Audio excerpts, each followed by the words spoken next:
300 আসনের কোন সিটে কে জিততে যাচ্ছে? সুধী দর্শক মণ্ডলী, আপনাদের সকলকে স্বাগত জানাচ্ছি। আমি ফাহিম মাসুদ। আমাদের আসন সমীকরণ পডকাস্ট অনুষ্ঠানে আপনারা জানেন আমরা গত বেশ কয়েকদিন ধরে প্রতিটা সিটে, বাংলাদেশের 300 সংসদীয় আসনের প্রতিটা সিটে একটা অ্যানালাইসিস করছি, এবং এই অ্যানালাইসিসে আমরা যা করি সেটা হচ্ছে সেই পার্টিকুলার সিটের voting trend, historic voting trend analysis করি। যারা প্রার্থী আছেন, অফিসিয়াল প্রার্থী আছেন, তাদের মধ্যে যারা মাঠে প্রতিদ্বন্দ্বিতা করছেন শক্ত প্রথম দিকে, তাদের এক একজনের ইন্ডিভিজুয়াল স্ট্রেংথ এবং উইকনেস অ্যানালাইসিস করি, এবং যেই জরিপগুলো হয়েছে তাদের থেকেও আমরা কিছু ইনপুট নিয়ে আমরা এক ধরনের প্রেডিকশন করি, সিট বাই সিট প্রেডিকশন করি। এবং আমাদের সাথে উপস্থিত থাকেন মানে রাজনৈতিক বিশ্লেষক এবং যারা ফিল্ড লেভেলে অনেক দিন ধরে অবজার্ভ করেন তারা। তো আমার সাথে আজকে উপস্থিত আছেন এহতেশামুল হক। উনি যুক্তরাষ্ট্র থেকে জয়েন করেছেন। উনি খুব ক্লোজলি গত বেশ কয়েক বছরের ইলেকশন পর্যবেক্ষণ করেছেন।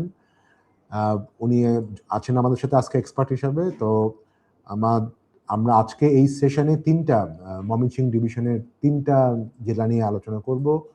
আমাদের জামালপুর, শেরপুর এবং নেত্রকোনা, এই 3টা জেলা নিয়ে আমরা আলোচনা করব। 10টার বেশি সিট আছে এই 3টা জেলায়।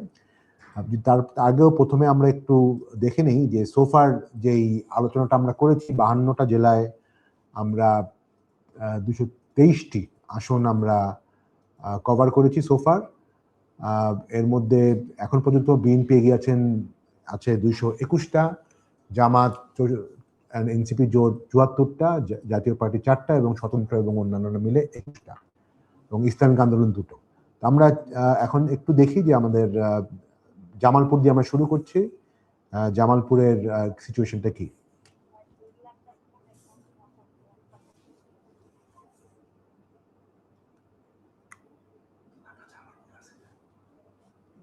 জি, আচ্ছা, আমরা জামালপুর 1-এ শুরু করছি। জামালপুর 1 যদি দেখি, এখানে রশিদুল্লাহ মিল্লাত বিএনপি প্রার্থী। উনি সেন্ট্রাল লিডারশিপের সাথে মোটামুটি ভালোই সম্পর্কিত, এবং এখানে জামাতের যে প্রার্থী উনি নাজমুল হক সাইদি, উনি জামাত প্রার্থী। উনি এখানে সরাসরি প্রতিদ্বন্দ্বিতা করবেন রশিদুজ্জামান মিল্লাতের সাথে। এই আসনে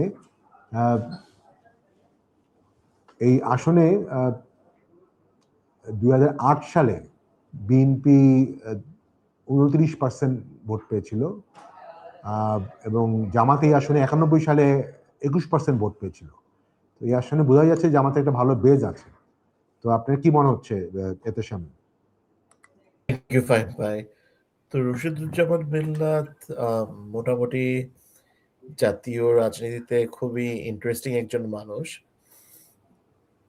উনি বিএনপির কোষাধ্যক্ষ, এবং আপনি বুঝতেই পারছেন বাংলাদেশের রাজনীতিতে যেখানে ক্যাম্পেইন ফাইন্যান্স এবং ফান্ডিং বিভিন্ন জিনিস খুবই স্পষ্টতা নাই, একটা দলের কোষাধ্যক্ষ হতে হলে কিভাবে মানে আগিয়ে যেতে হয়।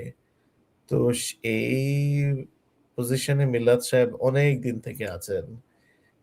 2024-এর এই গণ অভ্যুত্থানের পরে ওনাকে বিভিন্ন সময় ছবি আসছে বিভিন্ন খুব নামকরা শিল্পপতি বা ব্যবসায়িক টাইকুনের সাথে দেখা গেছে দেশে বিদেশে, এবং দেশে এবং দেশের বাইরে। জি, বিভিন্ন আলোচনায়। তো উন্নতি করতে যেটা বলে ওইটা হয়তো অতটা ওনার স্ট্রেংথ না, ওনার স্ট্রেংথ অন্য জায়গায়। আবার এখানে দেখা যাচ্ছে জামাতের একটা ভালোই বেস আছে, মানে আমরা যে গ্রেটার ময়মনসিংহ এর অন্য সিটগুলো দেখলাম সেই তুলনায় জামাত এখানে স্ট্রঙ্গার, এবং এখানে অ্যাকচুয়ালি একজন বিএনপি রেবেল প্রার্থী, এই বকশীগঞ্জ উপজেলার সাবেক চেয়ারম্যান, উনি ইসলামী আন্দোলন হয়ে এখান থেকে নির্বাচন করছেন। তো এই 3 ওয়েতে কাটাকাটি করে, এবং মিল্লাত সাহেবের কিছুটা উনি কি উপজেলা চেয়ারম্যান ছিলেন? মানে আপনি যে উপজেলা চেয়ারম্যান ছিলেন। জি, ওনার নামটা বলবেন একটু? ওনার নাম আব্দুর রউফ তালুকদার। আচ্ছা, আচ্ছা, আব্দুল রফ কালুই। বকশীগঞ্জ উপজেলা। আচ্ছা আচ্ছা, তো আমি অ্যাকচুয়ালি এখানে জামাতকে আগে রাখবো। ওকে। ঠিক আছে, তা আমিও আপনার সাথে এই ব্যাপারে একমত। আমার কাছে মনে হয় যে যেহেতু হিস্টোরিক্যাল জামাতের বেজ আছে এবং একটা ন্যাশনাল সুইংও আমরা দেখতে পাচ্ছি, পপুলার ভোট সুইং, তো সেই জায়গায়, এবং আমার কাছে জানা ছিল না যে ওইটাও, যে ওখানে একজন ক্যান্ডিডেট যিনি ইসলামিক আন্দোলনের প্রার্থী, মানে টেকনিক্যালি উনি বিএনপি রেবেল ক্যান্ডিডেট না, মানে আগে বিএনপির সাথে ছিলেন, এবং উপজেলার চেয়ারম্যান থাকাতে নিশ্চয়ই একটা ভালো ভোট বেস তারও আছে। তো আমিও এই তিনটা ফ্যাক্টরি আসলে এগিয়ে রাখবো জামাতের ক্যান্ডিডেট নাজমুল হক সাইদি সাহেবকে। আমরা তাহলে জামালপুর 2-এ যাই। এখানে বিএনপির একজন স্ট্রং ক্যান্ডিডেট আছেন, সুলতান মাহমুদ বাবু। উনি এখানে 4বার নির্বাচনে অংশ নেন বিএনপির পক্ষ হয়ে এবং 2001 সালে জয়লাভ করেন। জামাত এই আসনেও মোটামুটি ভালোই, 1 এবং 2 আসনে হিস্টোরিক একটা ভালো ভোট বেজ আছে, 17.8%। এবং সবচেয়ে ইম্পর্টেন্ট হচ্ছে যে জামাত সামিউল হক ফারুক, না আচ্ছা, সামিউল হক ফারুক আবার 91 এবং 96 সালে জামাতের প্রার্থী ছিলেন, অতএব যথেষ্ট মানে বয়স্ক ক্যান্ডিডেট বা এক্সপিরিয়েন্স ক্যান্ডিডেট। তো এখানে আসলে 2 এক্সপিরিয়েন্স ক্যান্ডিডেটের মধ্যেই মনে হচ্ছে ফাইট হবে। কি মনে হচ্ছে এত সম্ভব? আপনি ঠিকই বলেছেন, এখানে দুইজনই আগে ইলেকশন করেছেন। সুলতান মোহাম্মদ বাবু সাহেব বেশ পরিচিত নাম, উনি ইলেকশন করে জিতেও আসছেন। জামায়াতের প্রার্থী না জিতলেও উনি ইলেকশন করার অভিজ্ঞতা আছে এবং উনি এখন সেন্ট্রাল জামাতের সাংগঠনিক সম্পাদক। তো সাংগঠনিক সম্পাদক মানে তো আপনি বুঝতে পারছেন যে দলের সাথে খুব ক্লোজলি কাজ করতে হয়। কাজেই এখানে বিএনপি আমার মনে হয় একটা কারণেই আগিয়ে থাকবে, যে মোটামুটি তারা বেশি ভোট পেয়ে আসছে এবং এই আসনে বিএনপির কোনো রেবেল ক্যান্ডিডেট নাই। এখানে দাঁড়াতে চেয়েছিলেন এই আব্দুল আলিম সাহেব, যিনি হ্যাঁ, আব্দুল আলিম সাহেব, যার বাবাও বোধহয় যুদ্ধাপরাধে বিচার হয়েছিলেন, বাট উনি জেলে মারা গেছেন। না, ওটা আব্দুল আলিম মনে হয় জয়পুর হাট, আর ও এখানে সরি, হচ্ছে আমি আব্দুল ভুল বলছি। হালিম, হ্যাঁ, ইউ আর রাইট। হ্যাঁ, ওটা জয়পুরহাট, এই জামালপুর না। হ্যাঁ, সাবেক সরি। সাবেক আচ্ছা ক্যাবিনেট সেক্রেটারি। আচ্ছা এবং আচ্ছা, জি জি জি। 2006-এ উনার জন্য মানে বিএনপিকে প্রচুর সমালোচনা সহ্য করতে হয়েছিল, যে উনি ক্যাবিনেট সেক্রেটারি থেকে রিটায়ারমেন্টে যেই 11 দিন পরে ইলেকশনের জন্য শুরু করেছিলেন প্রচার, যে 2007-এ যে ইলেকশনের কথা ছিল উনি ওখানে এই দাঁড়িয়ে নির্বাচন করবেন। তো 2006-এ উনি রিটায়ার করেছেন। কাজেই বুঝতে পারছেন আরো 20 বছর, 2026 উনার বেশ বয়স হয়ে গেছিল। তো বিএনপি থেকে উনাকে মানে সরিয়ে রাখা হয়েছে, উনাকে বুঝিয়ে টুঝিয়ে। কাজেই যেহেতু উনি দাঁড়াননি, এবার বিএনপির প্রার্থী একজনই এবং আমার ধারণা এখানে বিএনপি জিতে আসবে। ওকে, আমি যদি আবার একটু প্রেজেন্টেশনটা দেখি একটু, আমি এই ক্ষেত্রে মেইনলি 2টা কারণে জামাতকে এগিয়ে রাখবো এই প্রেডিকশনে। একটা হচ্ছে যে যেটা বোঝা যাচ্ছে যে একটা ন্যাশনাল সুইং হচ্ছে, এবং এই সুইংটা যে খুব কম তাও না। বিভিন্ন মানে শুধু সার্ভে না, মানে বিভিন্ন আলোচনায় দেখা যাচ্ছে যে জামাত প্রায় একটা বড় ভোট তাদের বাড়তে যাচ্ছে। এখন এটা আমরা অন্যান্য ডিস্ট্রিক্টে আলোচনার সময় দেখেছি যে যদি তার হিস্টোরিক ভোট 10%-এর কম থাকে তাহলে আসলে সে অ্যাডিশনাল 20-30% ভোট পেয়েও জিতা ডিফিকাল্ট। বাট এই ক্ষেত্রে যেহেতু জামাতের 70% ভোট ছিল এবং সামিউল হক উনি অলরেডি পার্টিসিপেট করেছিলেন 91 সালেও, যে সময় 70% ছিল উনি ছিলেন প্রার্থী ছিলেন। তো ওই অর্থে আমি এবার মনে হয় যে এই ক্ষেত্রে আমি সামিউল হককে এগিয়ে রাখবো জামালপুর 2-এর ইসলামপুর আসনে, যেহেতু একটা ন্যাশনাল পপুলার ভোট শিফট হচ্ছে জামাতের দিকে এবং সেটা আসলে বিএনপি থেকেই হবে। বাট অফকোর্স এখানে আওয়ামী লীগের ভোট কতটুক হবে, যদি আওয়ামী লীগের ভোট পুরোটাই বিএনপির দিকে চলে যায় তাহলে অবশ্য সিচুয়েশন হয়তো ডিফারেন্ট হবে। বাট আমি আপাতত ধরে নিচ্ছি যে আওয়ামী লীগের ভোট মানে হয়তো 50-50 বা 60-40 এইভাবে স্প্লিট হবে এবং অনেক ক্ষেত্রে আওয়ামী লীগের ভোটাররা হয়তো এই ভোটে নাও দিতে পারে। তো সেই জায়গাটাতে আমি মানে টাফ হবে, this probably will be the toughest মানে জামালপুরের সবচেয়ে বেশি প্রতিদ্বন্দ্বিতা হবে এই আসনে, বাট আমি এক্ষেত্রে এগিয়ে রাখছি জামাত প্রার্থীকে। সো আমরা জামালপুর 3-এ চলে যাই। এখানেও ত্রিমুখী প্রতিদ্বন্দ্বিতা হওয়ার সম্ভাবনা আছে। যদিও জামাতের খুব বেশি এখানে ভোট নেই, বাট এখানে মির্জা আজম, আওয়ামী লীগের মির্জা আজম এখানে নিয়মিত জয়লাভ করতেন, মোটামুটি আওয়ামী লীগ আসনই বলা যায়। 2001 সালে বিএনপির মুস্তাফিজুর রহমান বাবুল উনি কিন্তু এবার স্বতন্ত্র দাঁড়িয়েছিলেন এবং 43% ভোট পেয়েছিলেন। এবং এখানে বিএনপি একজন রেবেল ক্যান্ডিডেট আছেন সাদিকুর রহমান। বিএনপি মোস্তাফিজুর রহমান বাবুলকে নমিনেশন দিয়েছেন। তো এতেশাম আপনার কাছে কি মনে হচ্ছে সব দিক বিবেচনা করে? এইখান থেকে মির্জা আজম সাহেব 7 বার এমপি হয়েছিলেন, কাজে আপনি বুঝতে পারছেন যে 3টা বিতর্কিত ইলেকশন আন্ডার হাসিনা, ওগুলো বাদ দিলে উনি তার আগের 4টাই একতরফা ভাবে ইলেক্টেড হয়ে আসছেন। তো এখানে বাবুল সাহেব দাঁড়িয়েছেন বিএনপির হয়ে, সিদ্দিকুর রহমান বিএনপির মোটামুটি লোকাল একদম লিডার, মানে খুব একটা ন্যাশনাল প্রোফাইল নাই, উনি দাঁড়িয়েছেন এই স্বতন্ত্র প্রার্থী হয়ে। আবার এখানেও আমি যতদূর জানি ওই জামালপুর 1-এর মতোই ব্যাপার, আরেকজন প্রার্থী যিনি কৃষক দলের সহসভাপতি ছিলেন, উনি ইসলামী আন্দোলনের হয়ে দাঁড়িয়েছেন। কাজেই বিএনপি এখানে 3 ভাগ হয়ে যাবে ভোট মোটামুটি, এবং মুস্তাফিজুর রহমান বাবুল হয়তোবা জিতা উচিত ছিল, কিন্তু এই 2 জন রেবেলের জন্য উনাকে মানে একটু বেশি প্রতিদ্বন্দ্বিতা করতে হবে। এখন একটা কারণেই আমি ওনাকে আগিয়ে রাখবো, যে জামাত শুরু করছে খুবই কম ভোট থেকে। মানে জামালপুর এই 1 বা 2 এর মতো এখানে জামাতের একটা স্ট্রং বেস আমি যতদূর জানি ছিল না, আমি দেখিনি। সেইজন্য আমি এখানে বাবুল সাহেবকে আগিয়ে রাখবো এবং বিএনপিকে আগিয়ে রাখবো। ওকে, আমিও আপনার সাথে এখানে একমত। যেহেতু বাবুল সাহেব স্বতন্ত্র হয়ে দাঁড়িয়েছিল, সেটা একটা ইম্পর্টেন্ট ব্যাপার। স্বতন্ত্র হয়ে দাঁড়িয়ে 43% ভোট পাওয়া মির্জা আজমের মতো জায়গায়, সেটা একটা মানে যথেষ্ট স্ট্রং ক্যান্ডিডেট না হলে এটা ডিফিকাল্ট। তো যদিও এখানে সাদিকুর রহমান স্বতন্ত্র প্রার্থী আছেন, তারপর আমার মনে হয় না যে উনি এবং জামাত খুব বেশি তো ইম্প্যাক্ট ফেলবে। তো আমিও আপনার সাথে একমত হয়ে জামালপুর 3 এখানে মাদারগঞ্জ মেরাদ এখানে আমি বিএনপি প্রার্থীকে এগিয়ে যাচ্ছি। জামালপুর 4-এ চলে যাই, সরিষাবাড়ি উপজেলা।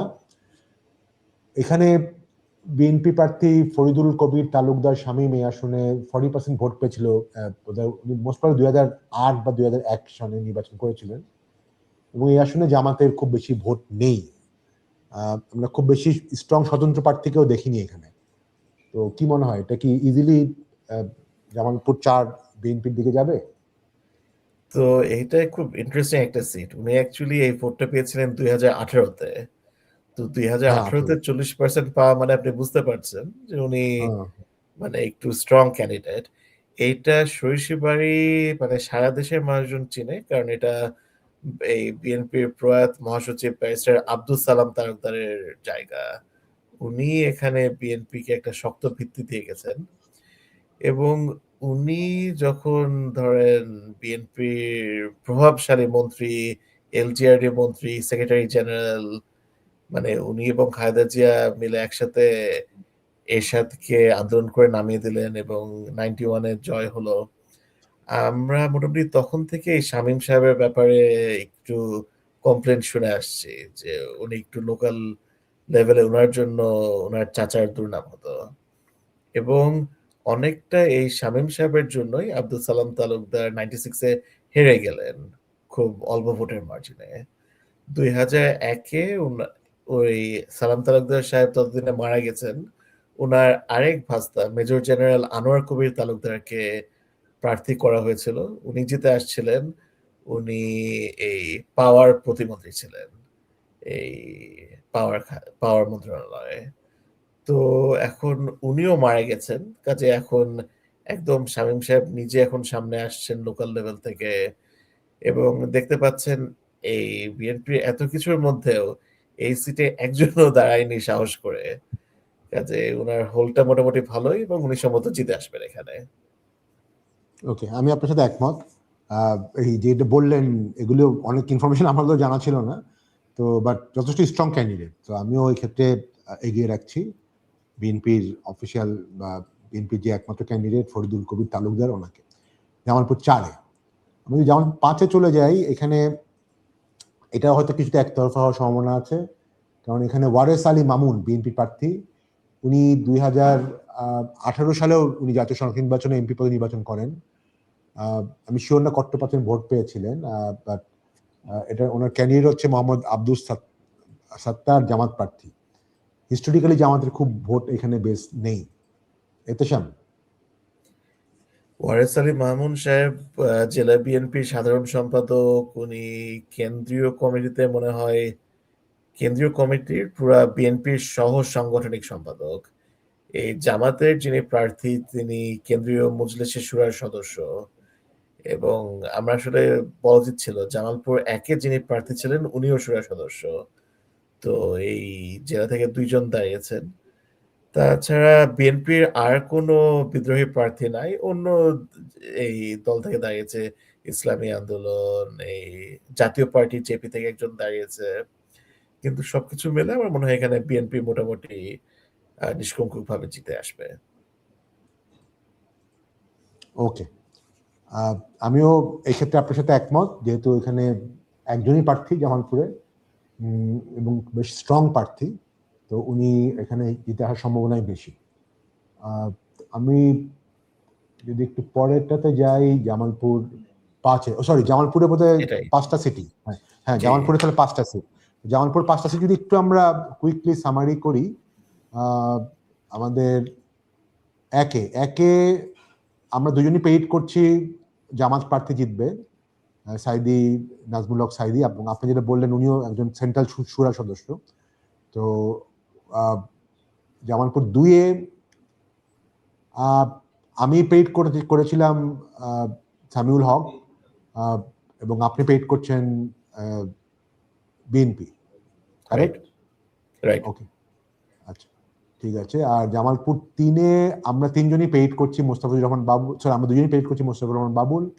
জামালপুর 4 দুজনই পেইড করছি মোস্তাফিজুর রহমান বাবুল, এবং সো জামালপুর 5 আমরা দুজনই পেইড করছি মোস্তাফিজুর রহমান বাবুল। তো আমরা জামালপুর এই 5টি আসন আমরা রিভিউ করা এবং পেইড করা শেষ করলাম। আমরা এখন পার্শ্ববর্তী জেলা নেত্রকোনা, জামালপুরের পাশে নেত্রকোনা এবং শেরপুর নিয়ে আমরা আলোচনা করব। আমরা নেত্রকোনার ফাইলটা দেখি। নেত্রকোনার ক্ষেত্রে নেত্রকোনার 3টা আসন ছিল, বাট তাহলে আমরা বোধহয় পাশেরটা নিতে পারি। হ্যাঁ সরি, শেরপুর শেরপুর শেরপুর আছে, রেডি আছে।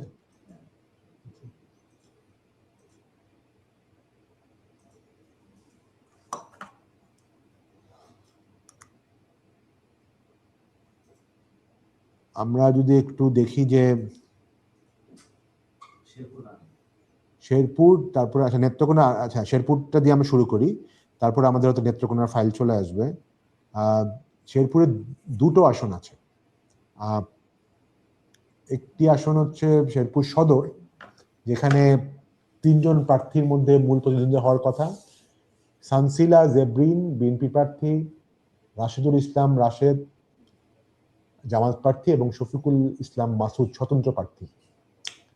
এখানে ইন্টারেস্টিং যে 2001 এবং 2008 সনে জামাত প্রার্থী জোট প্রার্থী হিসেবে ছিল, তো বিএনপি জামাত জোটের প্রার্থী হিসেবে জামাত প্রার্থীকেই নমিনেট করা হয়েছিল। এবং তার আগে যখন তারা বিএনপি এবং আলাদা ইলেকশন করতো, তখন 96 সালে বিএনপি এবং জামাত প্রায় একই রকম ভোট পেয়েছিল। তো এখানে আরেকজন আছে জাতীয় পার্টির সাবেক প্রার্থী, সভাপতি ও সাবেক উপজেলা চেয়ারম্যান মোহাম্মদ ইলিয়াস আলী স্বতন্ত্র বিএনপি প্রার্থীর শফিকুল ইসলাম মাসুদকে সমর্থন দিচ্ছে, এবং শফিকুল ইসলাম মাসুদ একজন বিএনপির বিদ্রোহী স্বতন্ত্র প্রার্থী। তো এতে যেমন কি মনে হচ্ছে, ভোট কি ভাগ হবে? তো আমি এটা যদি অন্য কোনো দল হতো জামাত ছাড়া, আমি বলতাম যে এখানে ভোট ছিল জামাতের যতটা বেশি, তার চেয়ে জামাতের যে প্রার্থী দাঁড়াতেন কামরুজ্জামান সাহেব, উনি এখানে মানে 91, হ্যাঁ, ওই 96, মানে জি, যাকে যুদ্ধাপরাধে ফাঁসি দেওয়া হয়েছিল, ওনার ফাঁসি কথা। দেওয়া হয়েছিল। জি, মানে জামাতের অন্যতম যিনি একটু মানে পরিচয় ছিল একটু মডারেট এবং একটু মানে মডার্ন হিসেবে। তো অন্যদের মতো উনাকেও ফাঁসি দেওয়া হয়েছিল। আবার ২০১৮ তে এখানে দাঁড়ানোর কথা ছিল এই ডক্টর প্রিয়াঙ্কার আব্বা ডক্টর হযরত আলীর, যিনি জেলা বিএনপি সাধারণ সম্পাদক ছিলেন। তো ওইবার তো ধরেন বিএনপির প্রচুর ঝড় যাচ্ছে। বিএনপি সেন্ট্রাল লেভেল থেকে বলে দেওয়া হয়েছিল যে সবাইকে একজন করে অল্টারনেটিভ ক্যান্ডিডেট রেডি করে রাখতে। কেউ বিভিন্ন পারিবারিক সদস্য, কেউ অন্য কাউকে রেডি করেছিল। তো হযরত আলী সাহেব উনার মেয়েকে রেডি করে রেখেছিলেন।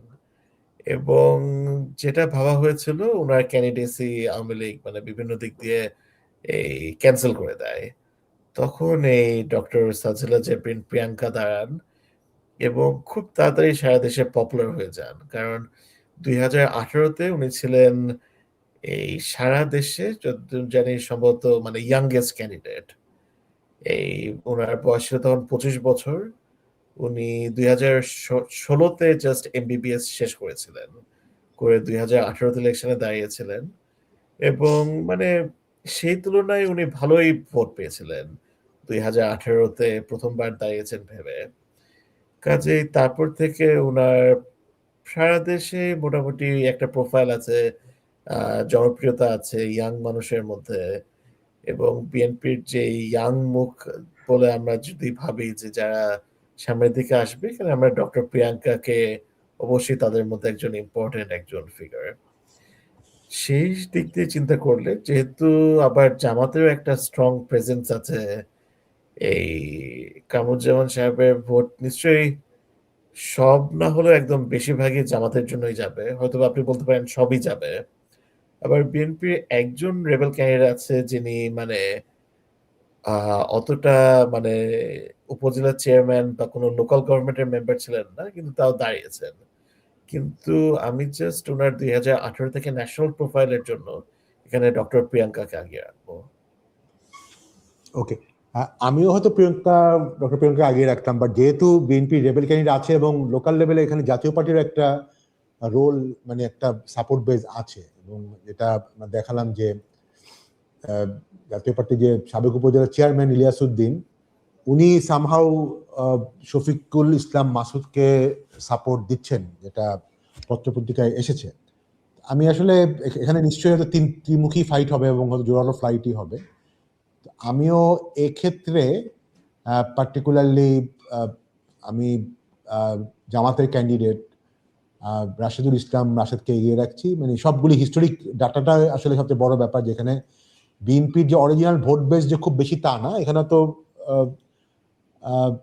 মিস সানসিলা জেবরিনের পার্সোনাল একটা ইমেজ আছে এখানে, বাট বিএনপির অর্গানাইজেশনাল ভোট বেসটা হয়তো অতই স্ট্রং না, এবং জামাতেরও এখানে ভালো অর্গানাইজেশনাল একটা স্ট্রেংথ আছে।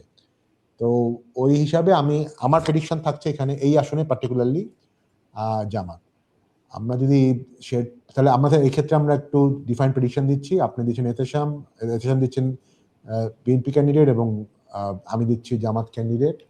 আমরা যদি শেরপুর 2-এ যাই, এটা খুব পরিচিত একজন রাজনীতিবিদ মতিয়া চৌধুরী, ওনার আসন।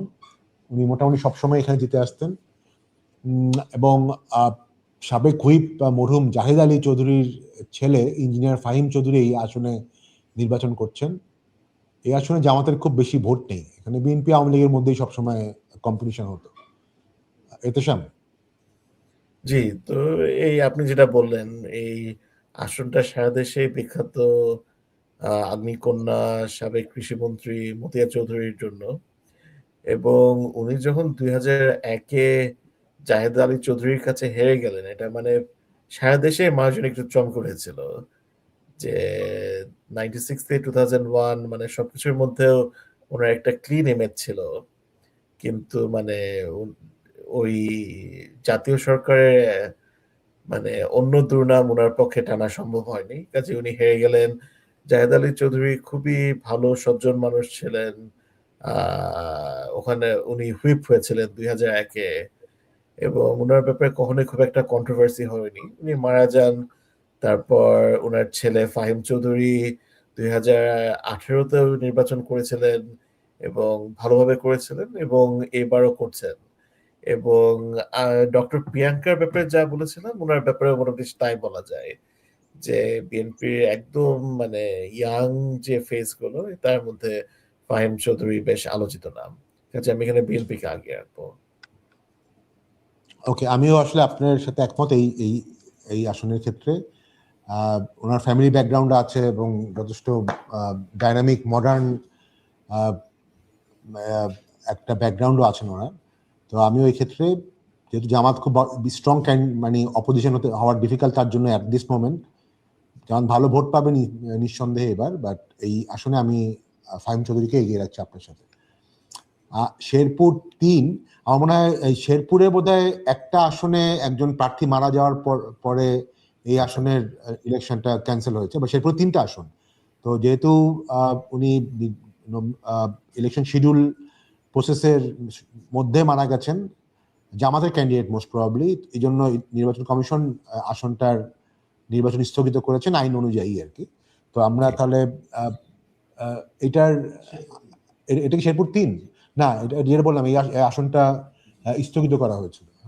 তো তাহলে আমরা এখন একটু নেত্রকোনায় চলে যাই। জি,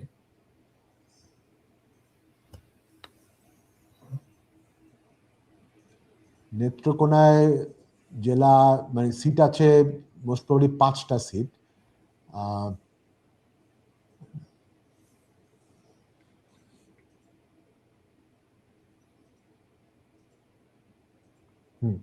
নেত্রকোনায় 5টা সিট আছে। আমরা একটু দেখি একটা একটা করে। যদি প্রথমেই যাই আমরা নেত্রকোনা 1, এখানে কলমাকান্দ উপজেলা এবং দুর্গাপুর উপজেলা, এখানে ব্যারিস্টার কাউসার কামাল বিএনপি প্রার্থী, এবং জামাত জোটের 11 দলের জোটের গোলাম রাব্বানী খেলাফত মজলিস। এখানে কাউসার কামাল মোস্ট প্রবলি একটা মানে জাতীয় পর্যায়ের সেন্ট্রাল লিডারশিপে আছেন। এতে সাম আপনি বোধহয় জানার কথা ভালো। জি, ব্যারিস্টার কায়সার কামাল বিএনপির যারা তুলনামূলকভাবে ইয়াং লিগাল মাইন্ডস তাদের মধ্যে উনি অবশ্যই একজন বেশ নামকরা। উনি 2007 থেকেই বিএনপি নেতাদের সবার প্রচুর আইনজীবী লেগেছে, এবং বাংলাদেশের প্রায় যত আইনজীবী আছে সবাই একচেটিয়া ব্যবসা করতে পেরেছে। তো তার মধ্যেও এই কায়সার কামাল সাহেব ছিলেন তারেক রহমানের ব্যক্তিগত আইনজীবী, এবং মানে হাসিনা সরকার, খালেদা জিয়া, তারেক রহমান যাদের জন্য আইনজীবী যারা দাঁড়াতেন তাদের উপরেও কেস দিয়ে মানে একটা আরেক ধরনের টেনশন তৈরি করতো। তো এসবের মধ্যেও কায়সার কামাল সাহেব শক্তভাবে দাঁড়িয়েছেন। উনি কোর্টে উনার বেশ সুনাম, অন্য অনেকজন বিএনপি এই আইনজীবী নেতাদের যেসব দুর্নাম আছে উনার নাই, কাজে আমি বেশ কনফিডেন্টলি বলতে পারি যেখানে উনি জিতে আসবেন। ওকে, আমিও আপনার সাথে একমত। এই এই জায়গাটা তো আসলে মানে জামাতের কখনোই খুব ভালো স্ট্রং হোল্ড ছিল না।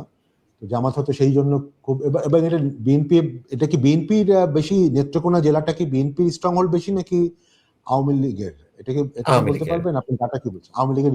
আচ্ছা, আওয়ামী লীগের, জি। তো সেই জায়গাটাতে আমরা হয়তো আওয়ামী লীগের ভোট হয়তো ভাগ হবে, তারপরে আমার কাছে মনে হয় যে 50-50 ভাগ হলেও বিএনপি এখানে এগিয়ে থাকবে। আমরা একটু নেত্রকোনা 2-এ চলে যাই।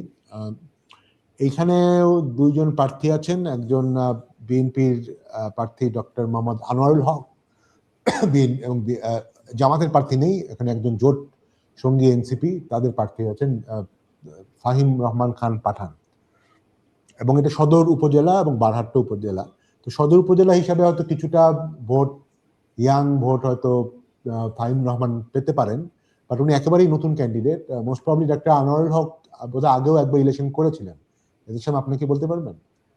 উনি আগে ইলেকশন করেছিলেন, উনি জেলা বিএনপির প্রেসিডেন্ট, উনি বেশ নামকরা ডাক্তার এবং এই মেডিকেল কলেজে পড়ান।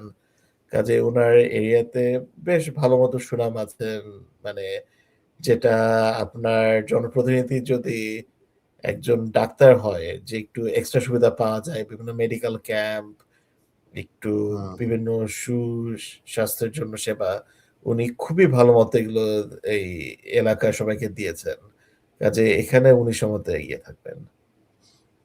ওকে, আমারও তাই মনে হয়, যেহেতু এখানে একেবারেই ইয়াং ক্যান্ডিডেট ফাহিম পাঠান, হয়তো খুব বেশি, মানে হয়তো ভোট পাবেন, শহর হিসাবে কিছু ভোট পাবেন, but may not be enough. আমিও আপনার সাথে একমত হয়ে নেত্রকোনা 2-কে বিএনপি দিকেই প্রেরিত করছি। নেত্রকোনা 3 যদি দেখি আমরা, এক্ষেত্রেও একজন রেবেল ক্যান্ডিডেট আছেন, আটপাড়া উপজেলা ও কেন্দ্রীয় উপজেলা, বিএনপির প্রার্থী ডক্টর মোহাম্মদ রফিকুল ইসলাম হিলালি, জামাতের খায়রুল কবির নিয়োগী এবং বিএনপির বিদ্রোহী প্রার্থী একজন, যিনি সাবেক উপজেলার চেয়ারম্যানও ছিলেন। এর পেছনে কি মনে হচ্ছে? এখানে রফিকুল ইসলাম হিলালি সাহেব মানে বেশ শক্ত ক্যান্ডিডেট। উনি নির্বাহী কমিটির সদস্য। এখানে অ্যাকচুয়ালি বিএনপির অনেকজন নমিনেশন প্রার্থী ছিল এবং বিএনপি এখানে বেশ মানে দেখাশোনা করে উনাকে দিয়েছেন।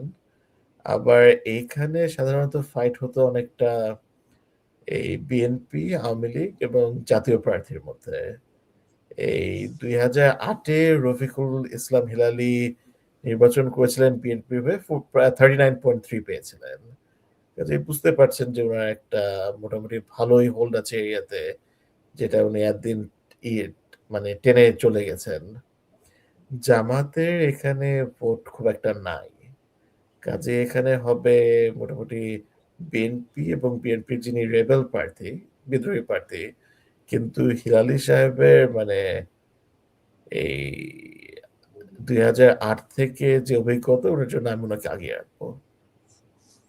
ওকে, আমিও এই ক্ষেত্রে আপনার সাথে একমত।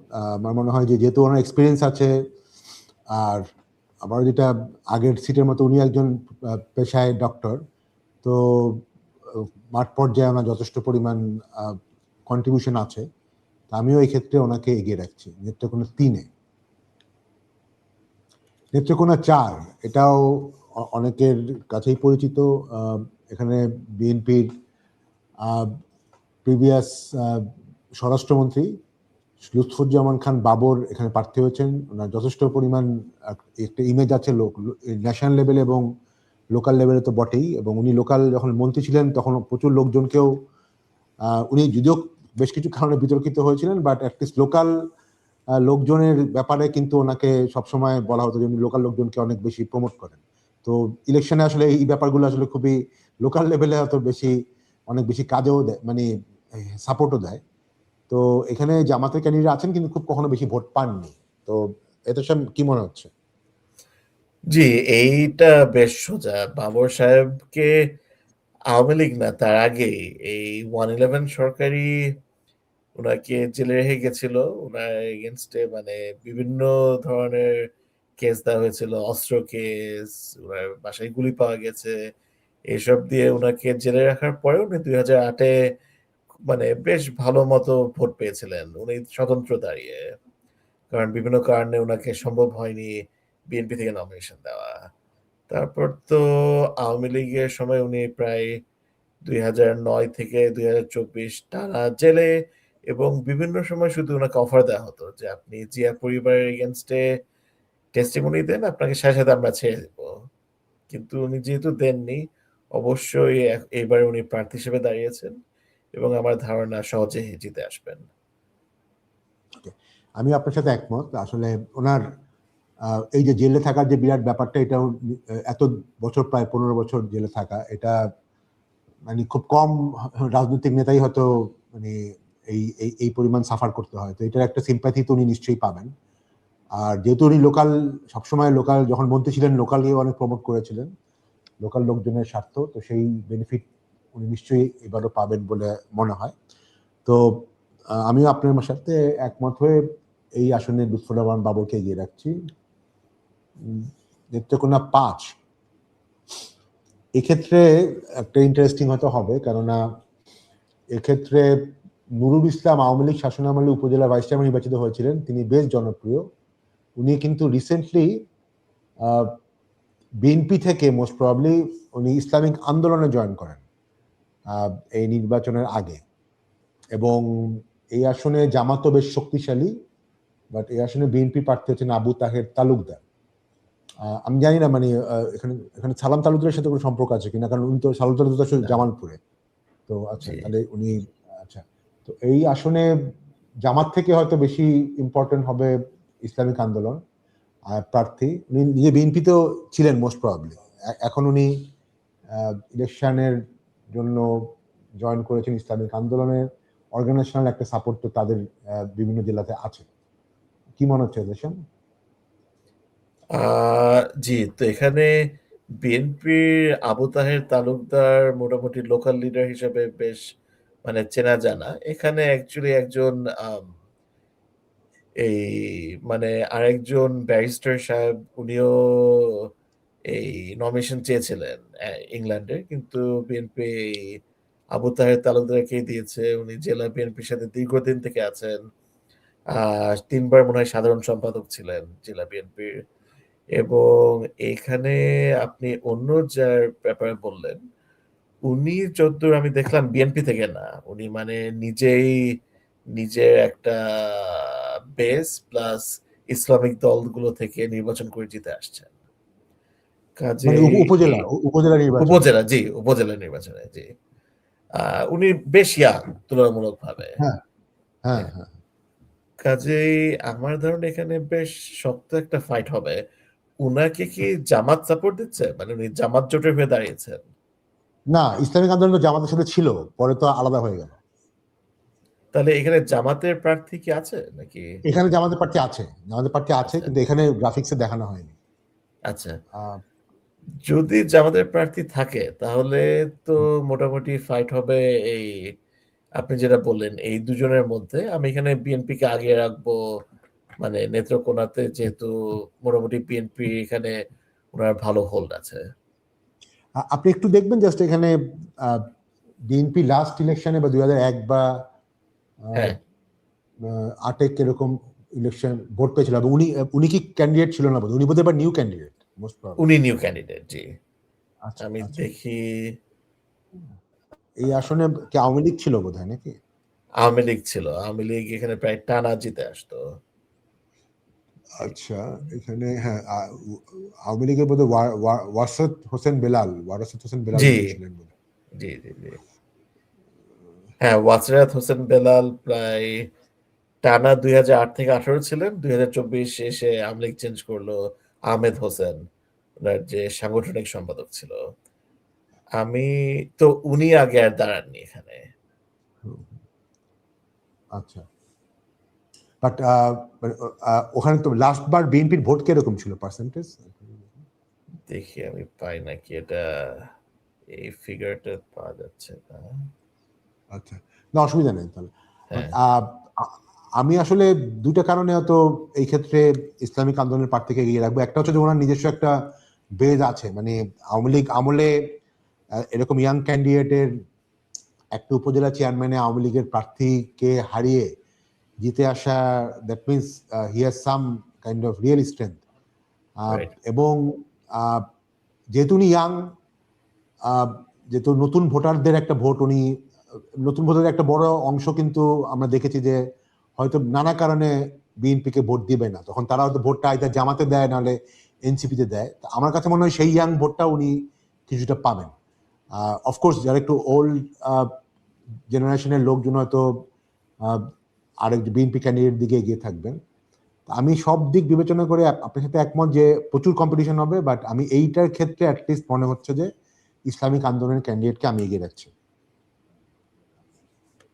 তাহলে আমরা নেত্রকোনা তো আর নাই বোধ, হ্যাঁ নেত্রকোনা 5 আমরা তাহলে 5টা সিটি আমরা শেষ করলাম। আমরা যদি একটু সামারি করি, মোস্ট প্রবলি আমরা নেত্রকোনার প্রথম 4টা সিটের ব্যাপারে একমত। জি, 4টা সিটেই বিএনপি জিতে এগিয়ে থাকছে আমাদের দুজনেরই প্রেডিকশন অনুযায়ী। শুধু নেত্রকোনা 5-এর ক্ষেত্রে আমি প্রেডিক্ট করছি নুরুল ইসলামকে, এবং আপনি পেইড করছেন বিএনপির প্রার্থীকে। তো আমরা নেত্রকোনা আসন তাহলে এখানে শেষ করছি, নেত্রকোনা জেলাটা শেষ করছি। তো সেই দর্শক মন্ডলী, আমরা একটু পরেই ময়মনসিংহ যে 11টা কনস্টিটিউয়েন্সি আছে, আসন আছে, সেগুলো নিয়ে আপনাদের সামনে উপস্থিত হব। আমাদের সাথেই থাকুন। ধন্যবাদ।